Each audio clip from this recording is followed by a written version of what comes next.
Daigle.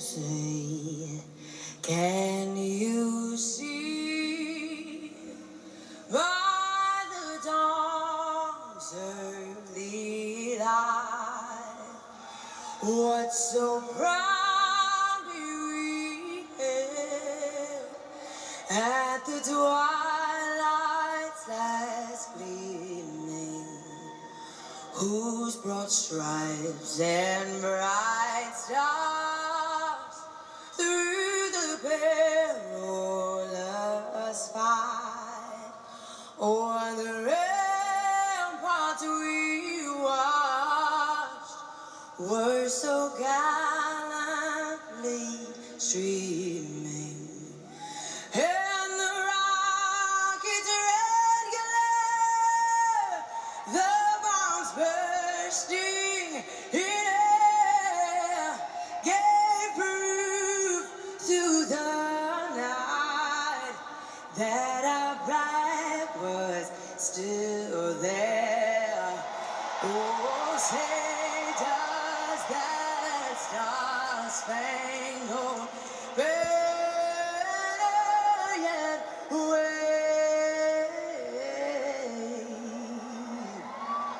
o'er the land of the free and the home of the brave?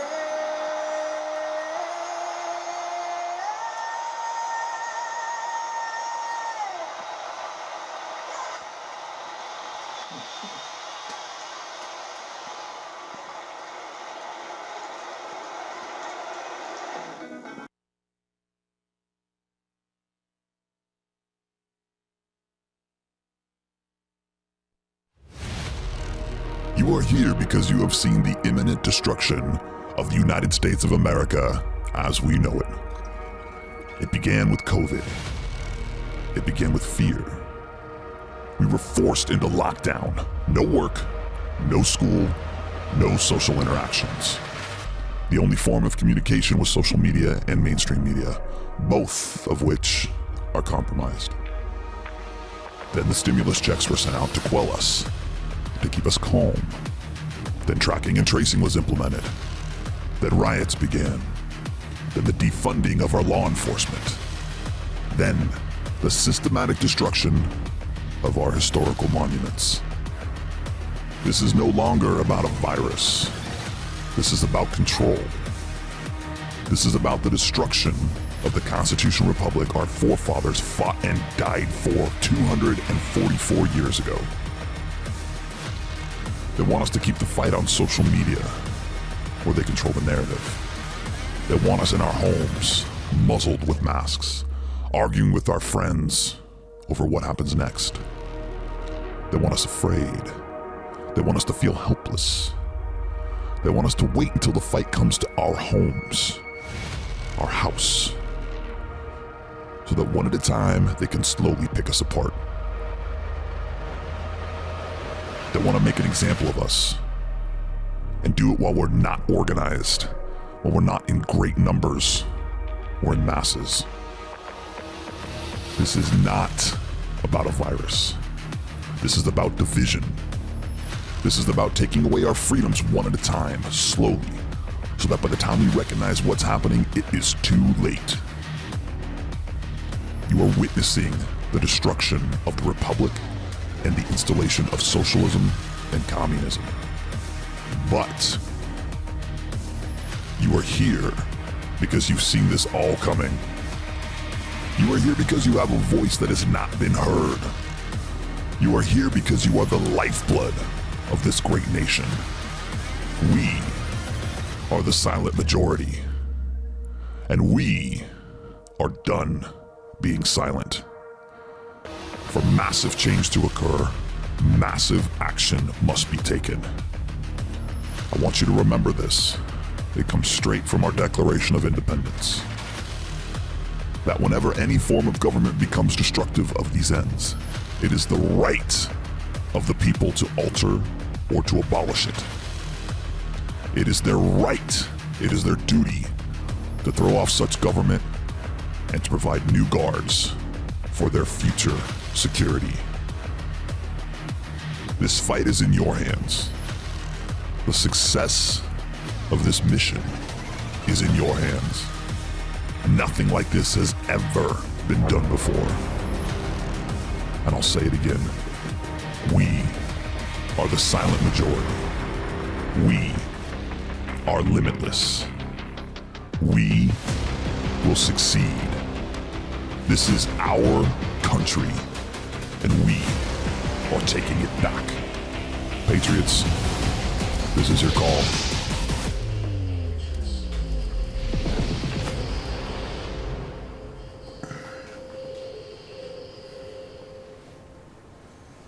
You're on. Well, good evening.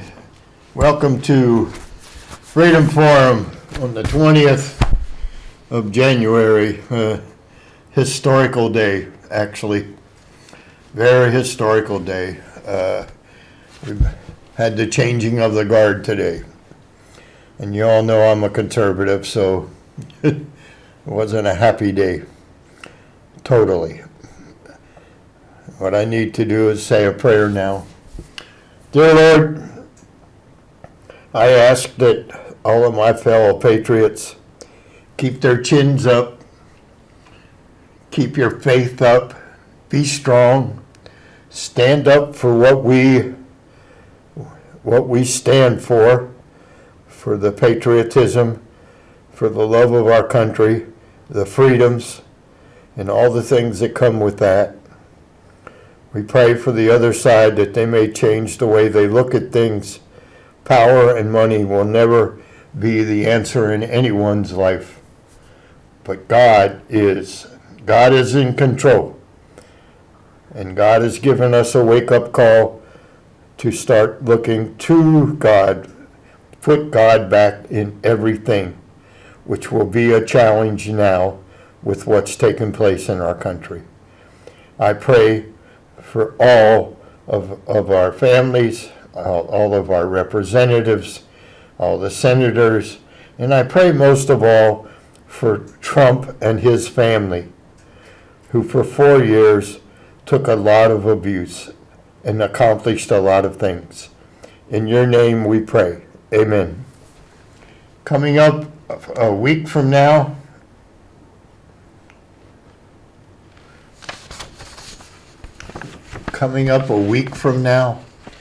is the Acadiana Patriots meeting on January 28th at the Como Recreation Center starting at 6:30 p.m.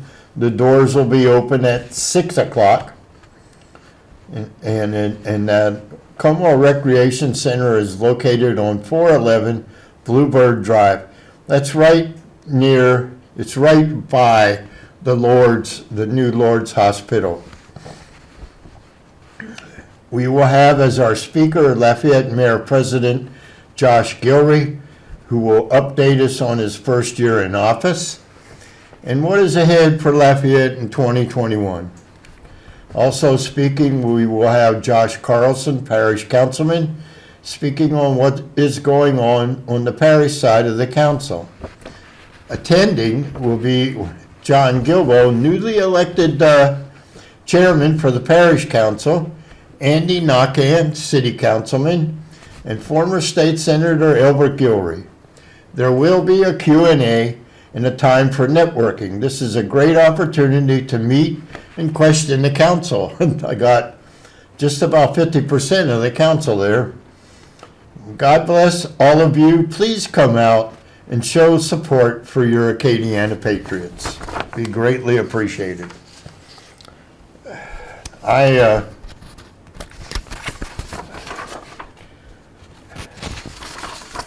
going to make a statement. I know that, the people some of us are at odds with what's taken place with the election and all that stuff. What I would appreciate is if that you call, we have a civil conversation. Any name calling, ranting, or anything, I'm just going to end the call. That's not why I'm sitting here. I will have discussion. I will understand your points, and you understand mine and ours. We're not here to fight or anything. We have what we believe, and you have what you believe. But we can talk as civil people. But calling, and once a person calls and calls me names or whatever, that's it. I remember the phone numbers, and I'm not going to answer. Because I don't know that you'll talk like a civil person. So all I ask is if you call, ask a question or give an opinion, and we can discuss it. So praise God on that one. There's some articles in the paper that are interesting. The feds are walking back on the claims of assassination plans. That was one of the things they said because of the attack on the Capitol. Federal authorities said Friday that there is no direct evidence of kill and capture teams among the Capitol rioters, walking back claims outlined in court documents that attackers sought to apprehend and assassinate elected officials. Amazing that they would think that. But anyways, and why would they think that? Acting D.C. U.S. Attorney Michael Sherwin, who is leading the sprawling investigation into January 6th assault, referenced Arizona federal prosecutors' assertion supporting the detention of riot suspect Jacob Anthony Chansley, who was widely photographed in face paint and a horned helmet leading part of the mob. The initial contention that the elected officials were targeted was offered in support of claims that Chansley, also known as Jake Angeli, and the QAnon shaman represented a continuing threat to the public and should remain in custody. Strong evidence, including Chansley's own words and actions at the Capitol, support that intent of the Capitol rioters who was captured and assassinated elected officials in the United States government filings stated.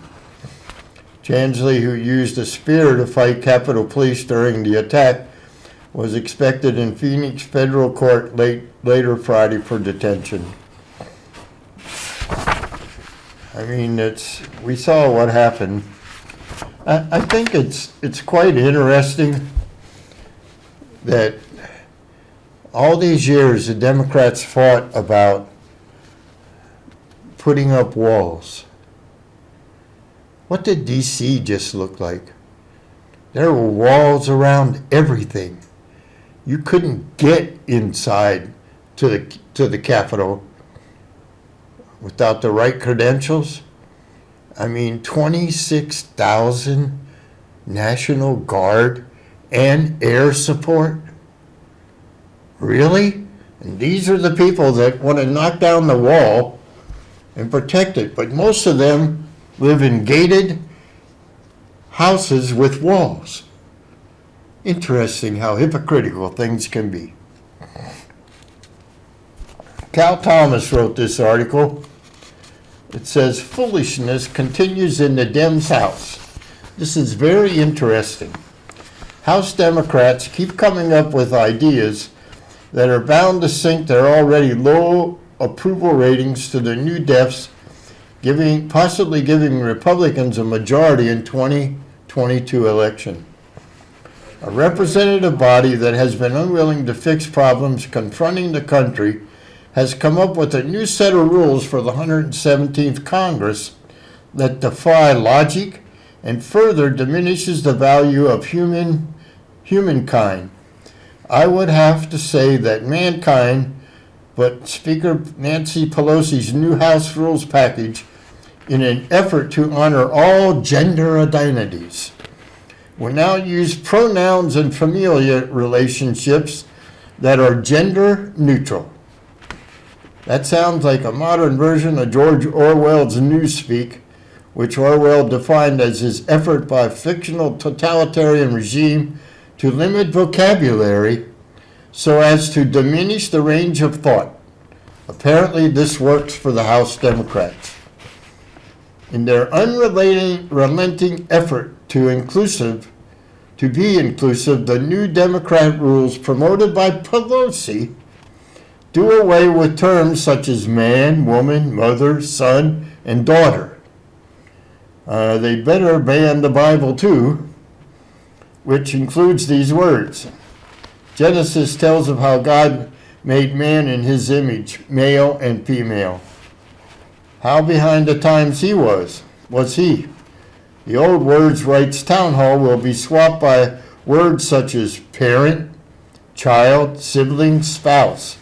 Henceforth, there will be no more use of terms such as aunt, uncle, mother-in-law, father-in-law, brother-in-law, or sister-in-law.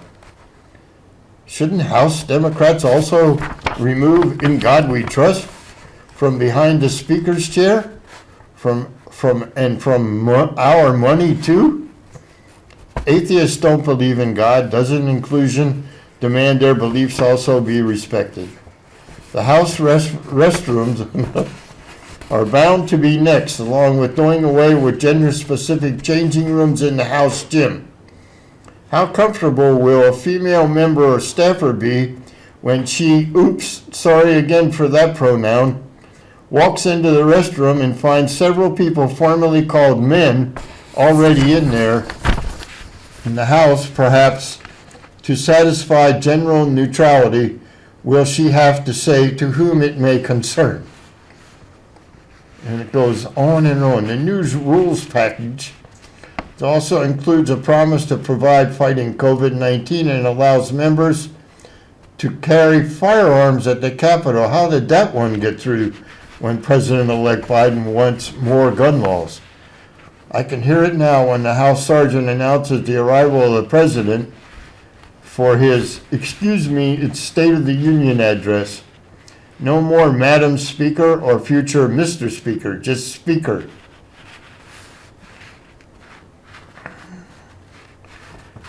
This is our new government.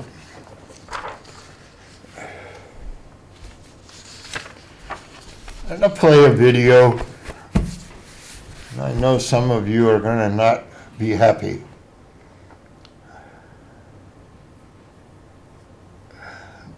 Not happy at all when I show this video. But there's a reason I want to show it. Everybody's after me on the way I feel about the new leadership. It's not that I want them to fail, but I want them to remember we have a Constitution of which I think they're getting ready to shred.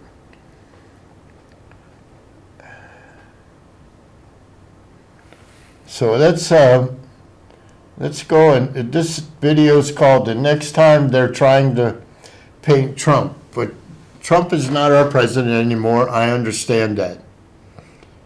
But I just want you to show the lack of maturity by these people who impeached Trump for inciting a riot. So let's go ahead and run that video, please. I just don't even know why there aren't uprisings all over the country, and maybe there will be. People need to start taking to the streets. This is a dictator. You know, there needs to be unrest in the streets for as long as there's unrest in our lives. Enemies of the state. Show me where it says that protests are supposed to be polite and peaceful. Do something about your dad's immigration practices, you feckless. When they go low, we kick. How do you resist the temptation to run up and wring her neck? The biggest terror threat in this country is white men, most of them radicalized up to the right. I thought he should have punched him in the face. I said, even if you lost, he insulted your wife. Yes. He came down the escalator and called Mexicans rapists and murderers. He said, well, what do you think I should have done? I said, I think you should have punched him in the face and then gotten out of the race. You would have been a hero. I'd like to punch him in the face. I said if we were in high school, I'd take him behind the gym and beat the hell out of him. Punch some people in the face! When was the last time an actor assassinated a president? They're still going to have to go out and put a bullet in Donald Trump, and that's a fact. Look as his character is stabbed to death. Where is John Wilkes Booth when you need him? I have thought an awful lot about blowing up the White House. A Missouri state senator is under investigation by the Secret Service after saying she hopes President Trump is assassinated. I will go and take Trump out tonight. And if you see anybody from that cabinet in a restaurant, in a department store, at a gasoline station, you get out and you create a crowd. And you push back on them. And you tell them they're not welcome anymore, anywhere. And sadly, the domestic enemies to our voting system and our honoring our Constitution are right at 1600 Pennsylvania Avenue. They're not going to stop before Election Day in November, and they're not going to stop after Election Day. And that should be, everyone should take note of that on both levels, that this isn't, they're not going to let up, and they should not. If you think we're rallying now, you ain't seen nothing yet.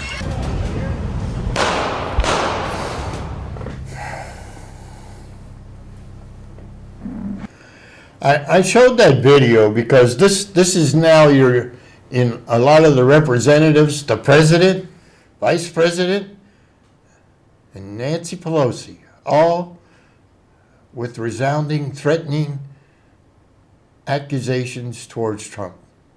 This is your new government. And that is the reason that I showed that video.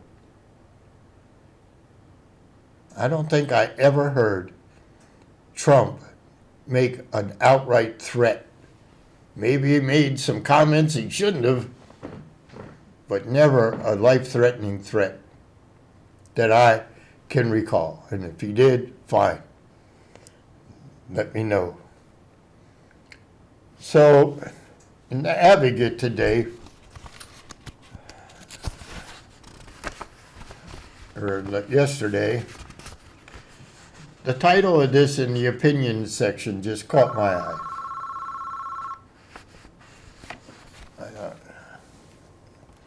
Go ahead, caller. Good evening, my fellow radical.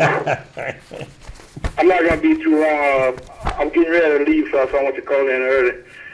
I saw this video is going to get me upset tonight because I've seen them all already. I mean, you know, a lot of them were individual. You know, I've seen them. I just have two words to describe these people in these videos. Some are goons, and the other ones are baboons. Okay, that's goons and baboons. It didn't take China Joe long 17 executive orders as of about 4 or 5 o'clock this afternoon. People, listen to me, son. I know they got some people that work in the office, okay? Y'all voted for Biden. When you lose your job, I'm going to clap, okay? I'm going to clap. Yep, this guy's a clown. This guy is just unbelievable. Then you got this other Euro bimbo Kamala. How embarrassing. Get at that. Oh, by the way, for first, I want to say something. I did not watch 1 minute of this.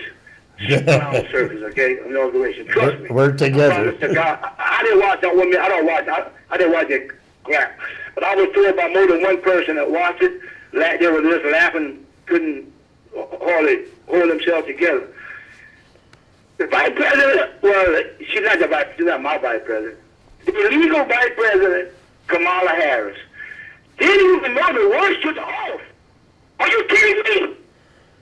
Are you kidding me? Come on, people. This is enough is enough, man. And I'm gonna tell you something else, Jim. I know they got people gonna laugh at you.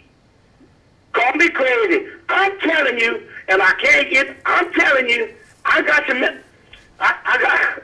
inside information, and I promise you, things going on, and you know it.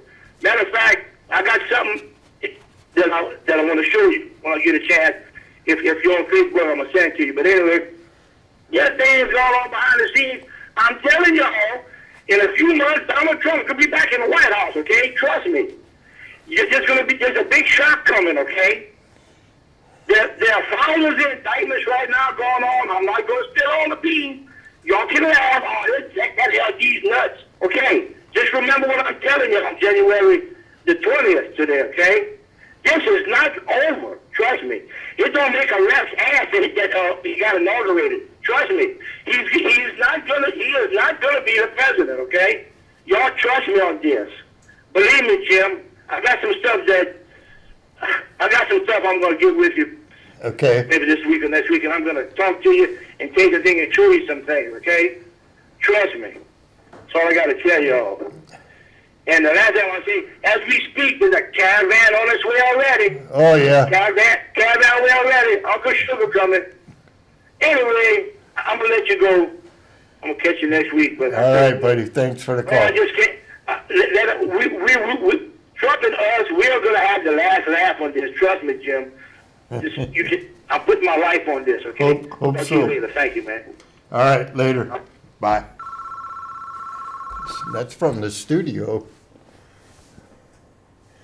Okay. Whoever was trying to call, we can only answer one call at a time. Go ahead and call back.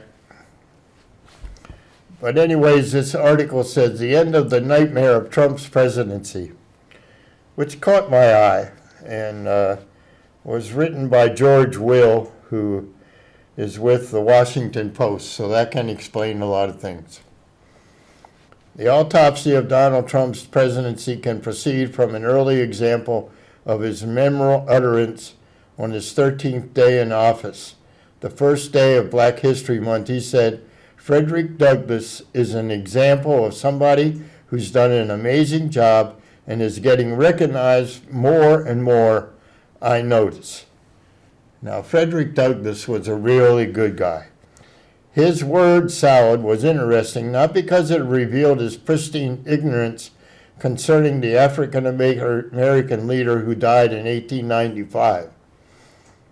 Neither was it notable because of his ignorance about his ignorance. Rather, his statement about Douglass revealed beyond his notorious laziness, forethought, preparation unthinkable, his nonchalance about his ignorance. You know, I really wish I had that video available. It might still be on there. We don't know if we have time. Go ahead, caller. The left wing Communist Democratic Party under Joe Biden has declared war on white supremacists because he said it directly. All the people, I'm paraphrasing, all the people voted for Trump are white supremacists. We're going to take them down because he declared war on white supremacy. Now, it's not that you're white or black, but if you supported Trump, you're a white supremacist automatically. He declared war, and he's going to use any means and every means necessary to put this war, to conclude this war. He's going to start persecuting people, well, not just white people, people who supported Trump, conservatives, declared war on us. You realize that? Oh, yeah. Yeah, I actually put the thing on that Kamala said, or Kamala, however you say it, and I got fact-checked that she never said that. And I actually sat and watched her say it on TV. So that's kind of how that community is. But anyways, well, thanks for the call. Appreciate it. Hey, Jim, they come, I want to tell you, they come for you. Let me. They come for me and you for two reasons. We're conservatives and we're Catholic Christians. Amen. They're against all Christians, but in particular, they're after the Catholics. What the Catholics did in Spain, in Russia, and what the Nazis did in Germany, the same things happened here. They go to war against the sin. Somebody said, well, we're the majority. What do we have to worry about? They could declare war on one thing at a time. That's how they can do it. All right, sir. Thank you. All right, thanks for the call.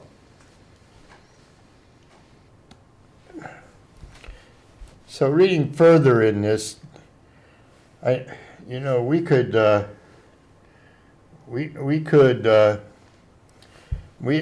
that video of Frederick Douglass. Frederick Douglass was a good man.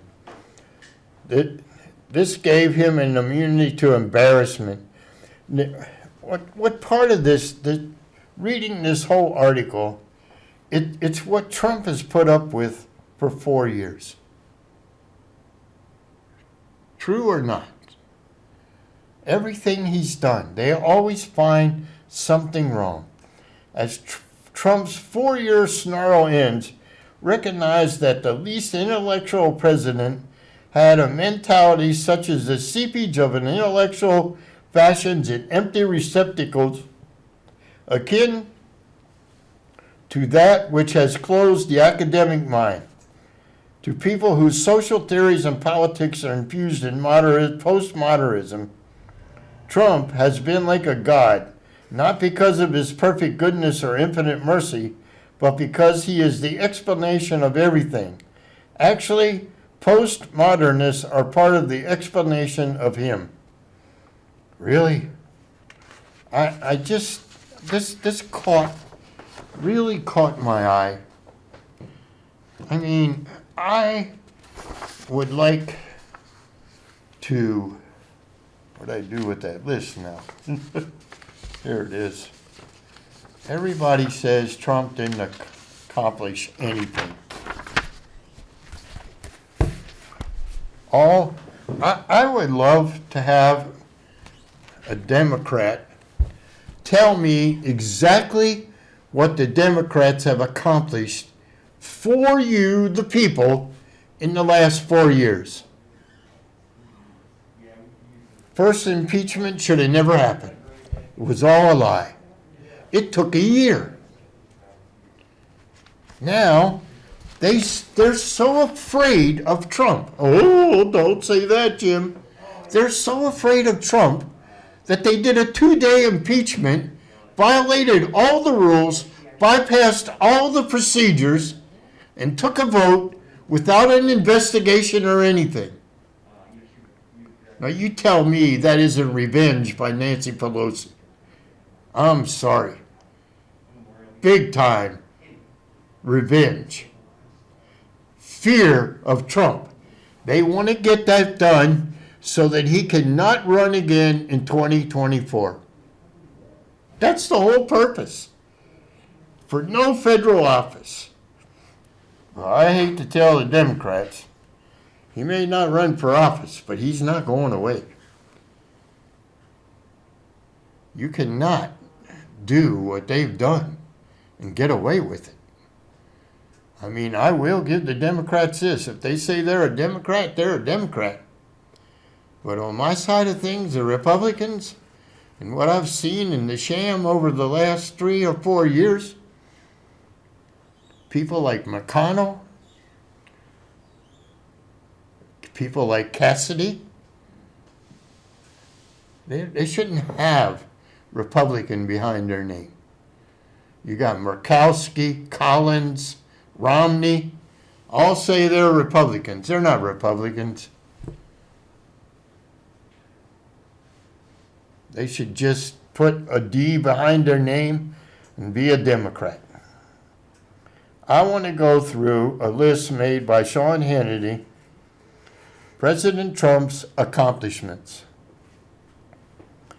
Neil Gorsuch on the Supreme Court. The stock market reached an all-time high.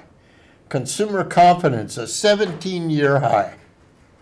More than 2 million jobs created. Mortgage applications to a 7-year high. Unemployment rate at a 17-year low. Women in Entrepreneurship Act. Gutted Obama-era regulations. Ended war on coal. If I'd be coal workers, I'd be worried. Weakened Dodd-Frank regulations. Promoted buying and hiring American. Investment from major businesses. Reduced illegal immigration. Bids for border wall underway. Fighting back against sanctuary cities, which we haven't heard a lot about in the last year or so. Victims of immigration crime engagement. Changed RE against ISIS. Drafted plans to defeat ISIS. Worked to reduce the cost for the F-35. 5-year lobbying ban. Sanctioned Iran over missile program. responded to Syria with bombing, introduced tax reform plan, renegotiating NAFTA, which was a bad deal for the United States, withdrew from the TPP, exited the Paris Accord. We're back in, though, after today. Created task force to reduce crime. Department of Justice targeting MS-13. Energy independence and economic growth. That's a big one. We don't have to import. We don't have to give money to the terrorist nations. Signed the EO to protect police officers. Signed the EO, that's executive order, to target drug cartels. Signed the EO for religious freedom. Sending education back to the states. Fixing the VA. His popularity with the VA at an all-time high, 91%. Trump's temporary travel ban, that got undone today. The Keystone Pipeline, another thing that got undone today. Created commission on opioid addiction, combating human trafficking. Rollback of Obama's Cuba policy. Food stamps, use lowest level in 7 years. Reduced White House payroll. Donating presidential salary. Executive order on Obamacare subsidies. Would not certify the Iran nuclear deal. Successful trip to Asia. Signed trade deal with China. Designated North Korea a terrorist state. ISIS lost virtually all of its territory. Jerusalem as Israel's capital. Passage of tax reform bills. Signed 130 bills into law, made 136 presidential proclamations, and signed 64 executive orders. One of the things that he did was he brought companies back to this country. He brought businesses came back to the United States, which helped decrease unemployment. What do you think is going to happen in the next 4 years? These are his accomplishments, and there's probably more.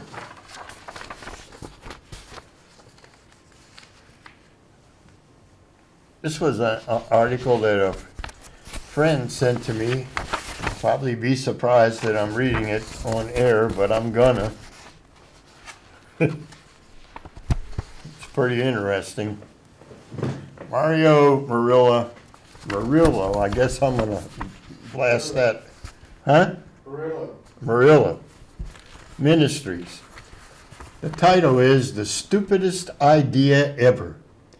And thank you for sending me this. This fit right in with what I wanted to do. Why insulting and threatening Trump voters is the stupidest idea ever. At least 74 million Americans voted for Trump. They are not loons, despite what Bill Maher or Katie Couric thinks. Neither are they brainwashed, nor do they have a cult-like adoration for Trump. Of course, every movement has its fringe, but millions who comprise the Make America Great Again movement are in no way a passing parade of wackos. You may believe they are going away. You may be convinced that CNN and ABC are right when they talk about deprogramming and cleansing Trump supporters. Good luck. If you want to follow the leftist Hollywood stars who today vilified Trump voters, go ahead. But you can never say you were not warned. 74 million people is an enormous group to insult and threaten. To question their sanity is in itself insanity. Labeling them as extremists only shows your extreme ignorance.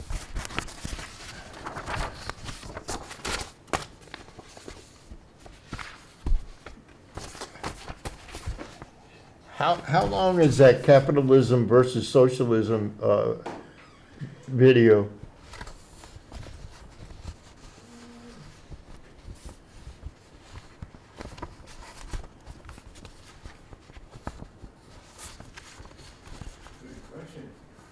What?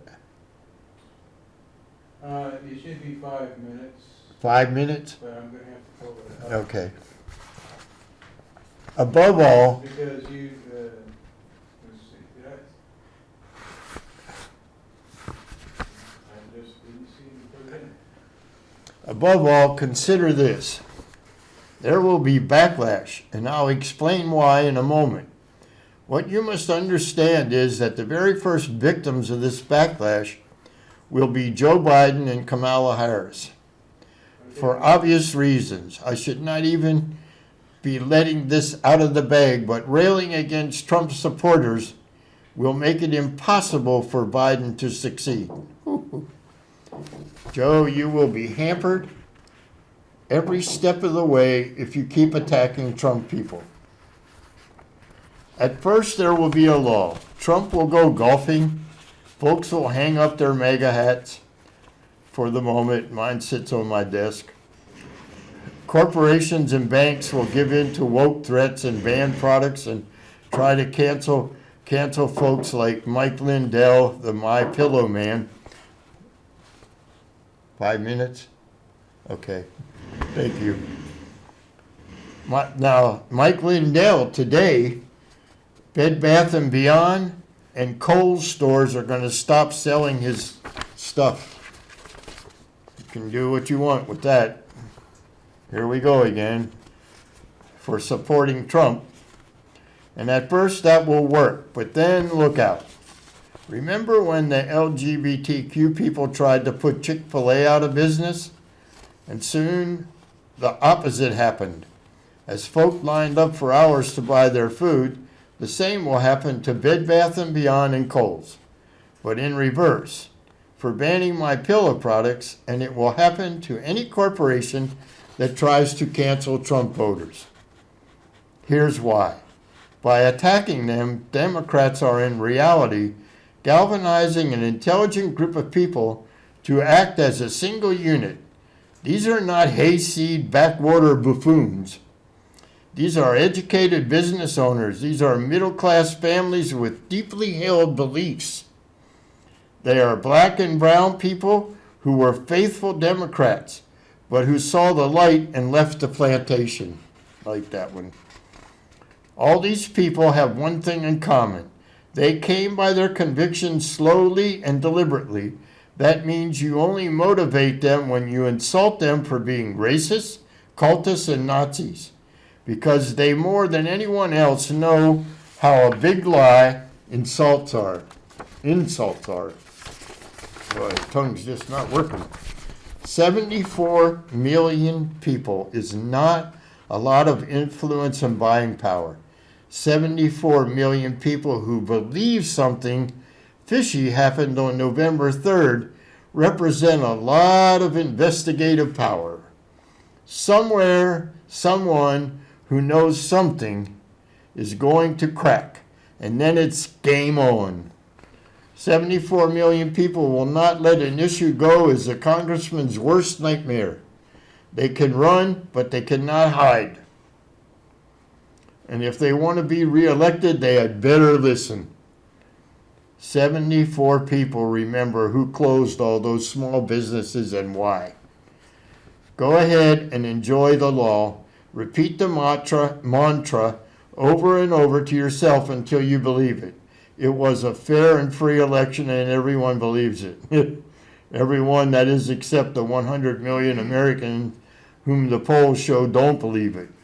Go ahead and keep lying about millions of citizens who are not brainwashed, stupid, or fickle. Go ahead and underestimate us. That will be remarkably interesting. And I mean, that says a lot. Very good article. I just got that today. I want to, we show this video almost every week, and there's a reason. You know, we're headed in to leadership and a group that is going to push us into socialism and maybe even worse. So I think it's important that we watch this video every week from now on. And it's called Capitalism versus Socialism. And in the next hour, you want to get your people together, because I'm going to go through How to Create a Socialist State by Saul Alinsky from his book, Rules for Radicals. That I'll do in the second hour. So I think we're going to go ahead and run that video right now. It's about 5 minutes long.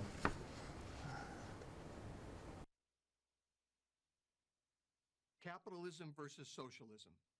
We can sum up each economic system in one line. Capitalism is based on human greed. Socialism is based on human need, right? No, wrong, so wrong. It's exactly backwards. And I'll prove it to you. Been on Amazon lately? Each of the thousands of products Amazon offers represents the work of people who believe they have something you want or need. If they're right, they prosper.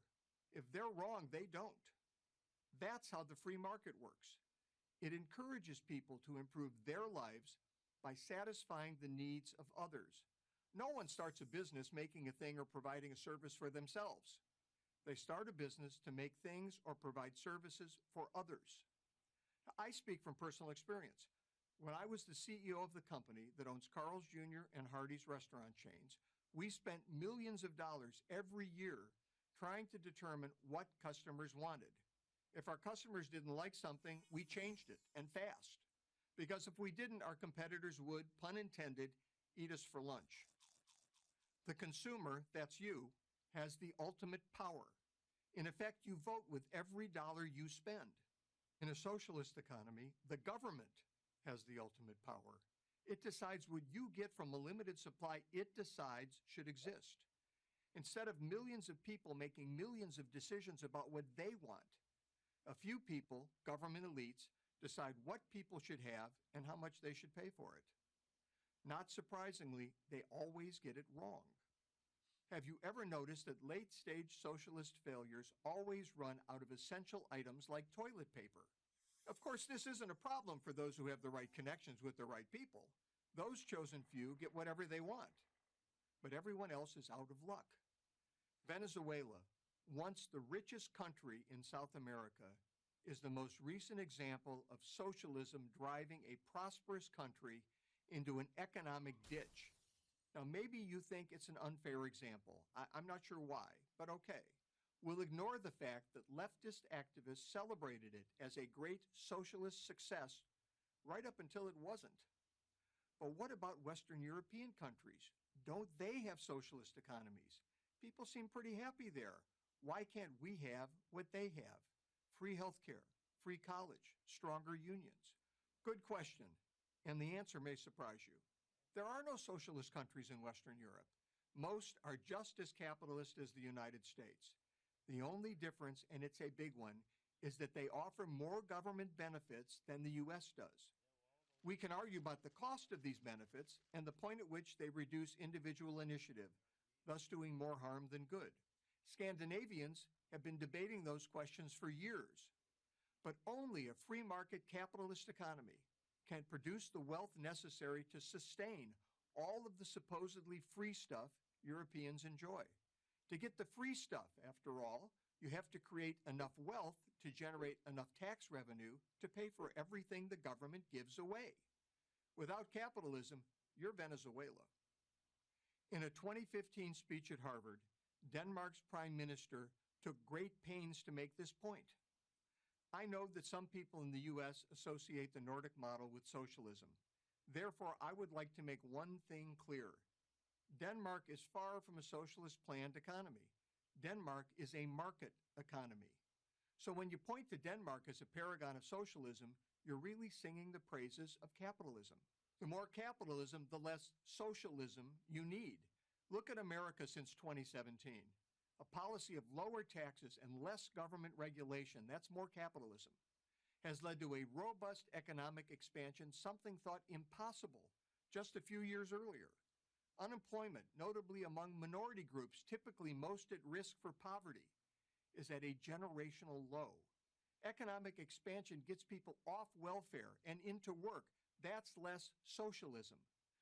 None of this requires a degree in economics. Common sense is all you need. That's why it's so frustrating to see young people praising socialism and criticizing capitalism. It's bad enough that they're working against their own interest. Better job prospects, better wages, personal freedom. But they're also working against the interest of the less fortunate.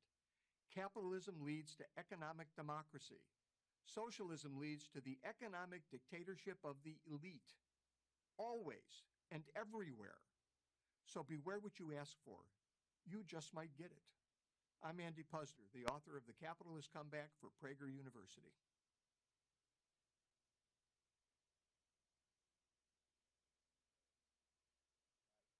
Thank you for watching this video. To help keep PragerU videos free, please consider making a tax-deductible donation.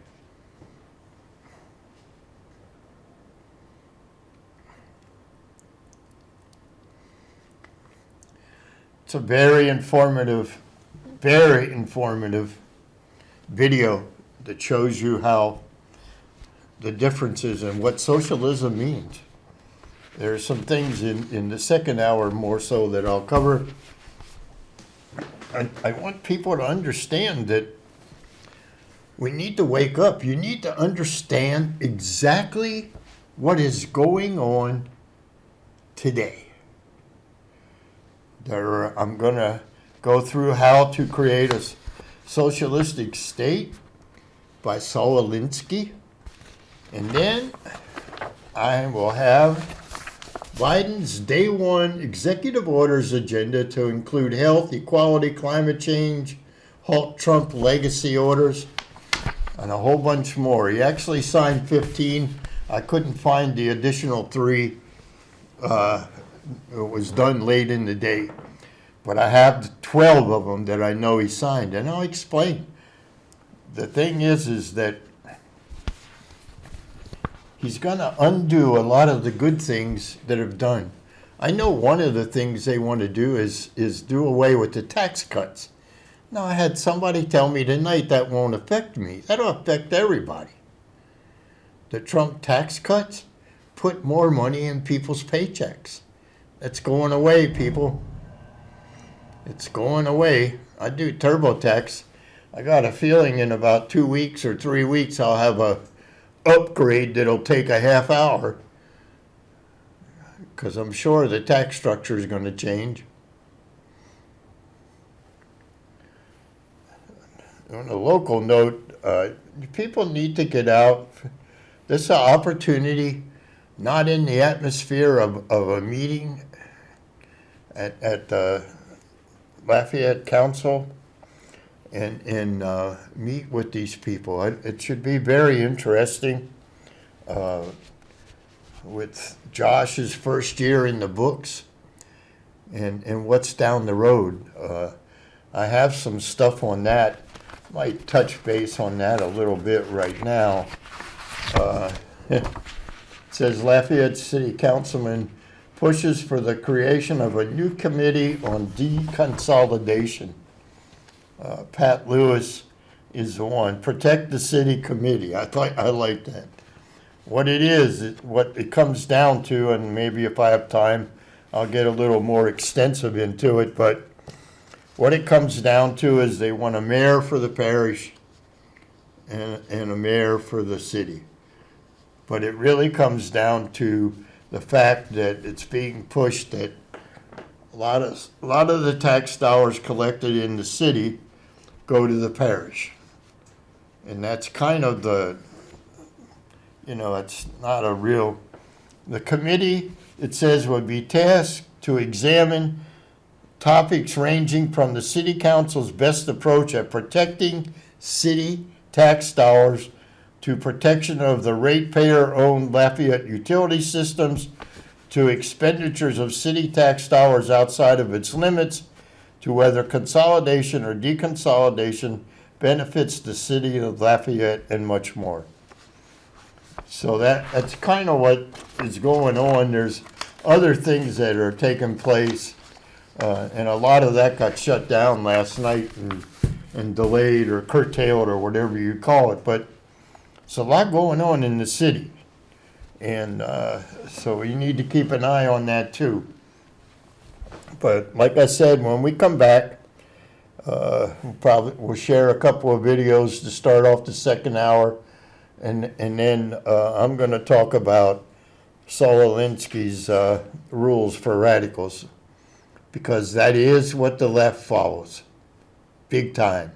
And when I go through each one of those 7 or 8 items, and those of you that have been paying attention, you'll understand, you'll know. And some of you need to call your friends and tell them to get on and watch, because they need to know about this. We will see you in a little while if everything works, because sometimes